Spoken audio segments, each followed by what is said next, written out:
Tao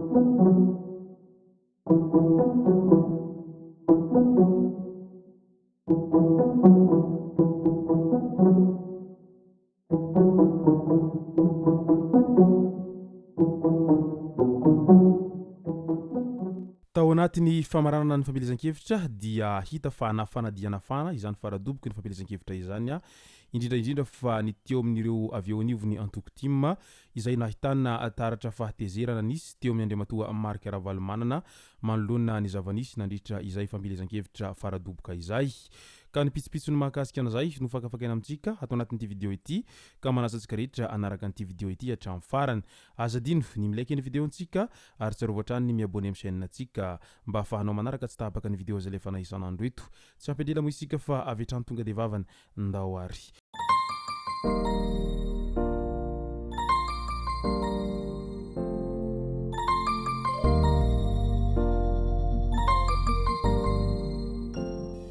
ny tonga tsy miarahaba ony namantezitra ka dia faly miarahaba isika rehetra mpanaraka tsy tahapaka ny video izay lefako eto amin'ny chaîne ny tenako amin'ity androandroany ity araky ny ambetindresaka izay efa natsipoka tary am-piandohana dia ny mahakasika ny faradoboka izay nisy teo amin'ny antoko tim no imatematesantsika ato anatin'ity video ity faradoboky ny fampielezan-kevitra tokoa mo tamin'ity herinandro ity ary nahitana taratra anireo kandida rehetra izay samy niezaky ny nandresy lahatra anireo voaka rehetra izay nanotrona azy ireo mba handatsabato amin'ny anaran'izy ireo amin'ny fifidianana izay ho atao amin'ny faha 20 Desambra ho avy izao. Hita taratra nandritra n'izany ihany koa fa tena vorolanina avokoa ny vahoaka izay nanohana anireo kandida izay tian'izy ireo avy izay.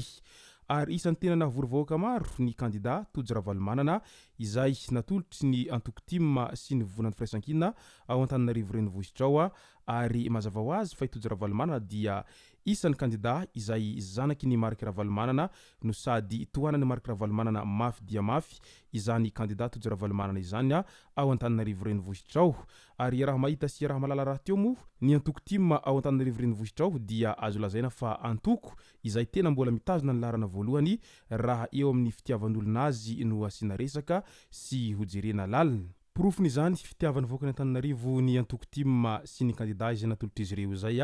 dia vorolanina ny vahoaka ary ny fanitsakiso mihitsy nandritra izay fanaovana faradoboky ny fampielezan-kevitra izay. Nandritra izay lahateny izay nataon'ireo kandida izay dia mahalasa saina ny olona maro ihany ny tenin'ny andriamatoa Marc Ravalomanana nilaza hoe anareo no anaovako ity tolona ity fa izay andro kely sisa ienako ve ho izy. Rehefa nodinihina izany teny izany dia mety ho tonga saina ihany inona marina moa izany no mahatonga azy hanao io tolona io ny vola ve no tsy ampy sy tsy hananana sa inona no tena marina ao ambadika an'izany rehetra izany. Tao anatiny lahateny izay hatrany mo dia nilaza Tojo Ravalomanana fa teraka atao anaty fahantrana isika fa tsy isika no fahantrana. Tsy hoe teraka atao anaty fahantrana isika dia isika no fahantrana fa hiezaka hanatsara ilay fiainana isika satria mafy ilay fiainana indrindra fa amin'izao fotoana izao ho hiatrany ny kandida Tojo Ravalomanana raha nilaza ny fahitany zavamisy amin'izao ankehitriny izao. Nandritra izay faradoboka izay dia hita fa nisy ihany ny atezerana izay teo amin'ny andriamatoa Marc Ravalomanana izay kivy sy tezitra tamin'ireo mpitarika ny tim isaky ny boriboritany misa enina ny filoha Marc Ravalomanana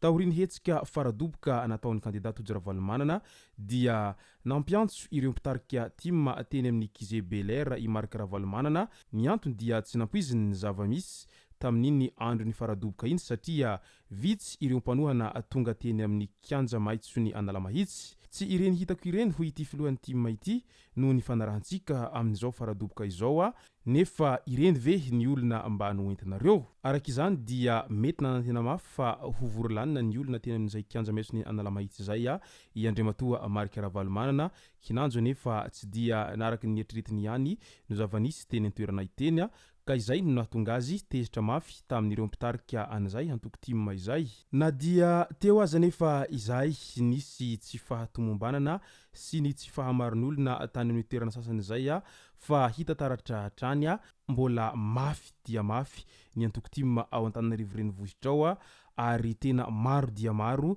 ny mpanaradia azy ireo amin'izao firitsahan-kofidiny itody-ravalomanana izao ary raha arakaraky ny hamarony ireo olona tonga namonjy an'izay faradoboka sy ny fampielezan-kevitra izay nisy hatramin'izay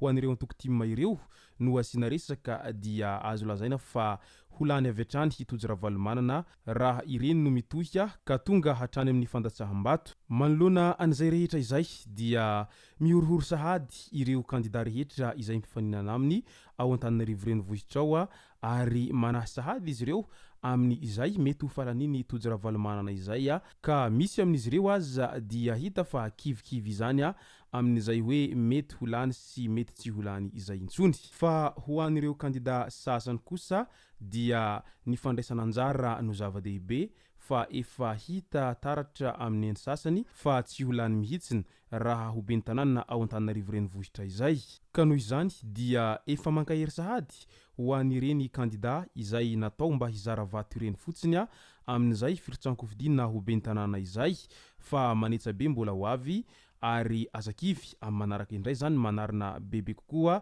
amin'ny lesoka rehetra izay efa hita nandritra izay fampielezan-kevitra izay sy amin'ny fifidianana ho avy izao araky ny voalazan'ny Ntaolo manao hoe efa fatapantatra ihany ny izaza izay haniry nify ambony. Manoloana an'izay tanjaky ny antokotima sy itody-ravalomanana ao Antananarivo renivohitra izay mo dia naneho ny heviny i Paul Rabary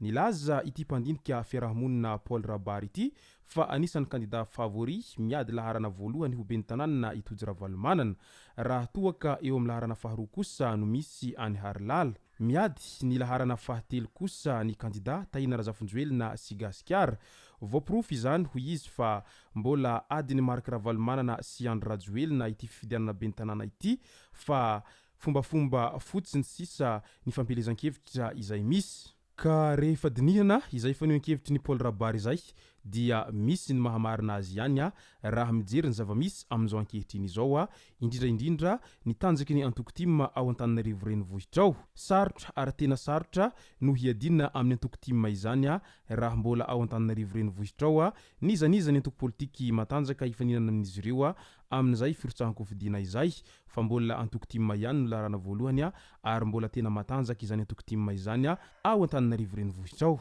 Araka izany raha hoe raha toaka tena fifidianana madio sy mangarahara no hatao mety holany avy hatrany i kandida itody-ravalomanana izay natolotry ny antokotima ao Antananarivo renivohitra ao noho ny fitiavan'olona ao an-drenivohitra ao ry zareo avy ao anatin'ny antokotima izay ary noho ny tanjaky ny antokotima izay efa nisy hatramin'izay ka hatramin'izao ao Antananarivo renivohitra izay. Izay sy zay moa no masaka azona roso tao anatin'ity video ity tomboky lasy tomboky vavy ka dia mirarina soa sy ny tsara hatrany ho an'ireo kandida rehetra izay nirotsaka-kofidinina ho ben'ny tanàna amin'izao fifidianana ho ben'ny tanàna izao. Azadino ny milaiky ny video antsika ary tsarovatra hatrany ny miabone amin'ny chaîne antsika mba ahafahanareo manaraka tsy tapaka ny video izay lefa isan'andro eto. Tomboky lasy tomboky vavy makasitraka dia mirary soa.